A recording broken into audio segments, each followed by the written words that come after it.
So, what if there were small actions that you could take regularly that would help you live with less pain and stiffness? Small, medium, and large lifestyle tweaks that could add up to you not having to dread even the simplest activities in your life, like housework or driving or even going upstairs. What if you could identify pain triggers and learn to manage them in a way that could make travel, exercise, even time out in nature, not only doable, but enjoyable again? That's what we're going to discuss in this video. The dirty dozen things that you have absolute control over in your life that are maybe keeping you stuck in a cycle of pain and limitation. When most of us think of interventions for chronic pain, we think of a doctor or a PT or medication. But these factors that I'm going to tell you about in this video are all playing a role in your pain condition, and addressing them without the need of a doctor or a copay or to go to your pharmacy can add up to big relief based on science. As one of my clients says, nothing won't heal your pain, but everything will. So I'm going to tell you about the everythings, okay? Let's dive in. I'll start with low-hanging fruit, the things that are easy to address today that can contribute to small reductions in your pain that add up. So as I progress to number 1 on the Dirty Dozen list, you'll see that the difficulty of addressing the factor increases, but so does the payoff. So let's start with the low-hanging fruit. Number 12, did you know that high sugar intake can trigger inflammation, which is a key contributor to chronic pain? Number 11, skipping meals. This one is so easy for you to address. You can do it today. Irregular eating patterns can cause blood sugar fluctuations, which may actually heighten pain perception by triggering, again, inflammation, increasing stress hormone levels, which increases pain sensitivity, and sensitizing the nervous system. This also leads to fluctuations in energy, which further reduces your tolerance to that achy back or neck, right? Like, are you somebody that gets hangry? It's not just your mood, which is very sensitive. It's also your body. It's your joints. It's your muscles. It's that sore neck, that hyper tight pelvic floor, that achy hip. All of those things, believe it or not, also get hangry. Okay, number 10, dehydration. I see this one all the time, my friends. Not drinking enough water can lead to muscle cramps and joint stiffness. I know this seems trivial, but I can't tell you how many of my clients experience pretty quick relief just by learning how to drink more water. So maybe you're thinking, okay, whatever, I'm going to add a little bit of water. What if I told you that you could reduce your pain today by 5%? Would you take that opportunity? I would. When I was in the worst days of my condition, I would have gladly taken 5%. And this one is so simple. Just go get a drink of water. Make sure you're drinking about half your body weight in ounces of water every single day. That's the general rule of thumb. So if you weigh 150 pounds, you want to aim for about 75 ounces of water. Some of that can come from food, but you really do need to be drinking lots of water. Okay, let's go to number 9. Nutrient deficiencies. Low levels of magnesium, vitamin D, or omega-3 fatty acids can actually exacerbate pain and inflammation.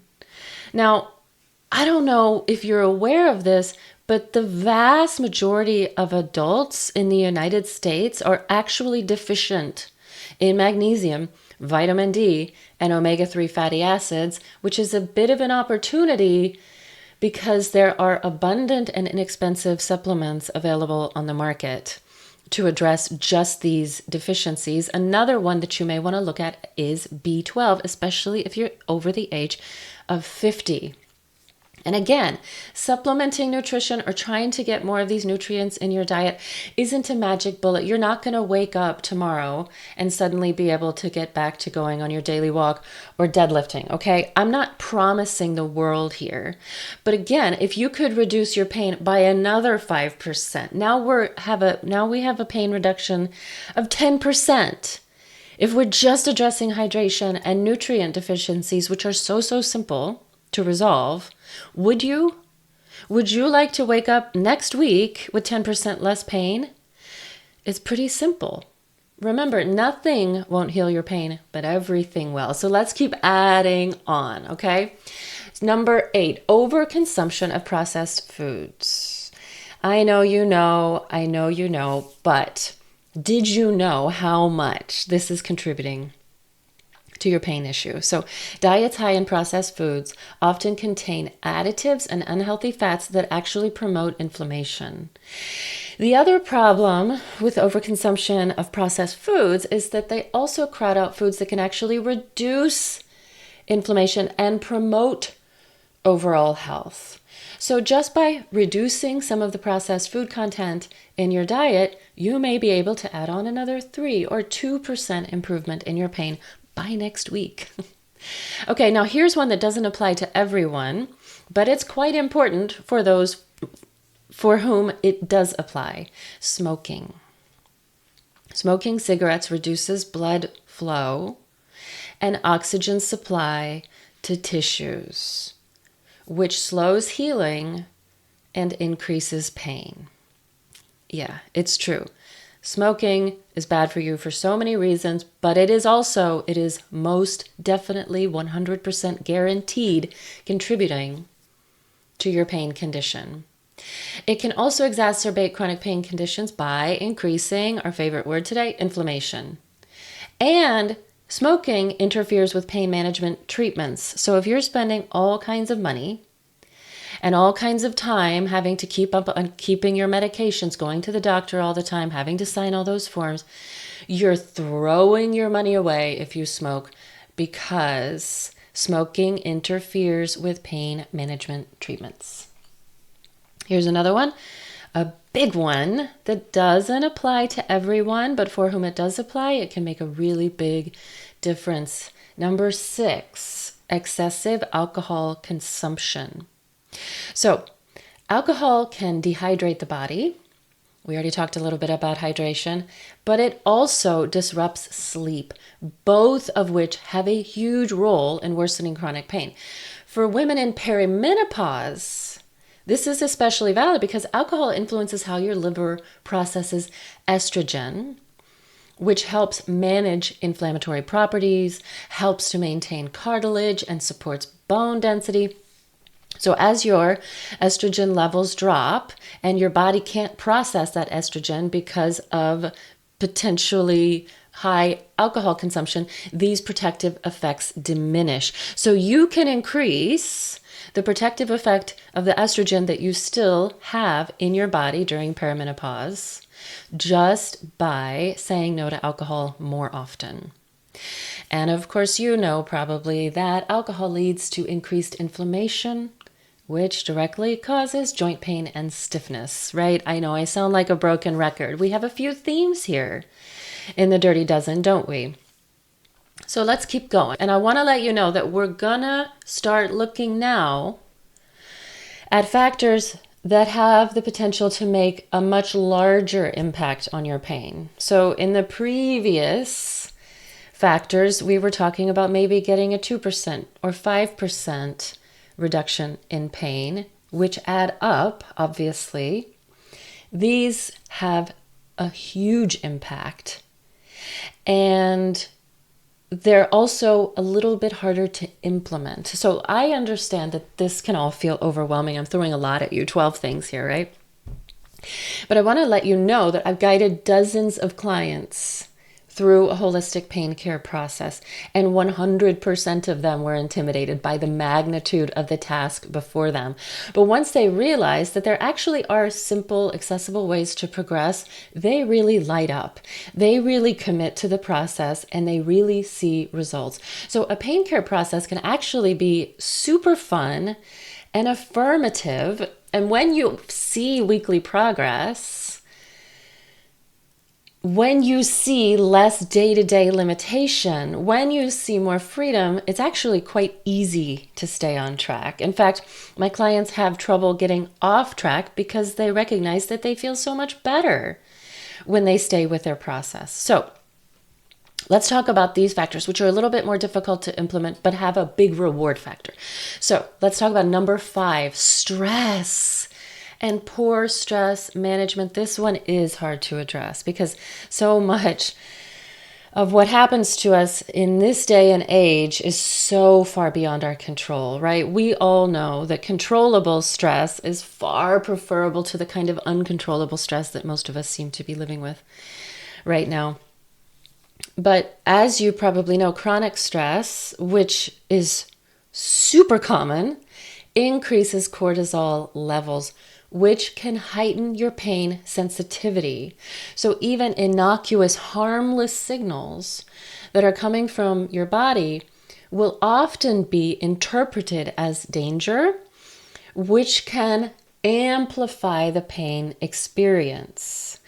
Managing your stress is non-negotiable if you want peace and comfort in your body. It's also really difficult, and that's why this is a huge part of pain care coaching with my clients.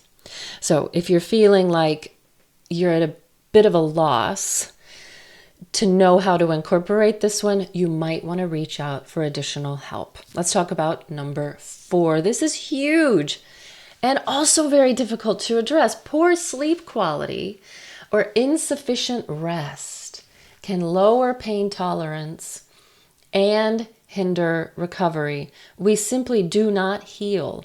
Our bodies do not regenerate in the way that they need to every single day without ample and good quality sleep. Poor sleep is also linked to other risks like poor insulin sensitivity, which increases inflammation, obesity, which increases inflammation, and cardiovascular disease, which is a result of inflammation. So poor sleep is directly correlated to reduced function, greater pain, and eventually loss of independence as a result of your pain condition. Inadequate sleep must be addressed. Again, this one is a challenge when pain is waking you up all the time. I am definitely not impervious to these particular challenges. These are the things that I work with my clients on every single day. I promise that there are solutions. Let's talk about number 3, catastrophizing.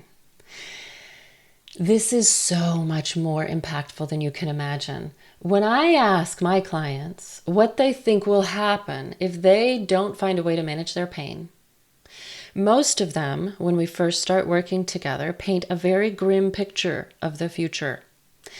This makes sense if you've tried everything and you only get worse. You can't help but imagine a future of limitation and dependency and agony. I was there myself when my pain condition was at its worst, but these thoughts only amplify the pain experience. And they become a self-fulfilling prophecy. So to overcome pain, you must be educated about it, because this will help you to understand that pain can change, that pain is not immutable, that your body changed to support pain, and you can also do the opposite. You can change it to support comfort and confidence and peace and even joy, because your body is adaptable. Right now, and maybe for a long time now, your body has been adapting to support and amplify pain. We need to turn it around and adapt toward more freedom in your body, more function in your body.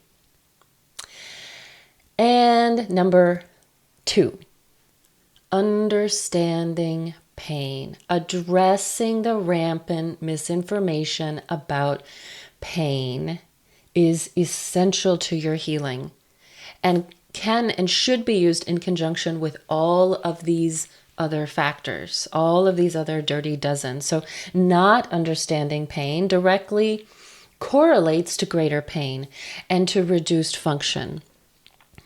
Science says that education about chronic pain can empower individuals to make informed decisions, adopt healthier habits, seek appropriate care, which ultimately reduces the impact of chronic pain. And that's why pain science education is so important for my clients and how it works together with the other interventions that we identify. And then finally, number one, this one will have a huge impact on your pain if you can find a way to address it. Fear of movement.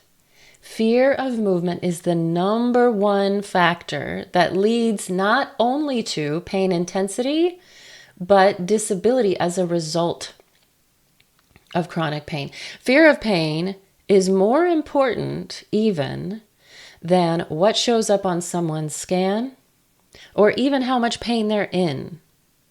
Fear of movement. Limiting painful movements, of course, feels like the right thing to do, right? If you're hurting, your thought is don't move because it hurts, right? But that's actually making things significantly worse. Fear avoidance leads to increased pain sensitivity and disability and prolongs the amount of time that you will suffer. So learning how to get moving, learning how to be again in your body peacefully is essential and will make the biggest difference of all, which is why I use pain science education as well as somatic movement techniques to help people learn how to move without fear, to move without pain, so that they can eventually get back to all the things in their life that pain has stolen. So I hope that you've identified some areas here where you could make some small, medium, or big changes. If you know that it's time to address these factors as well as others that I didn't mention, but you need help, if this all seems really intimidating, click the link in the description. We can talk about your options. I offer everything from a low-cost DIY option to a more comprehensive coaching process. And I really look forward to meeting you, to hearing about your specific challenges and how we may be able to address them together.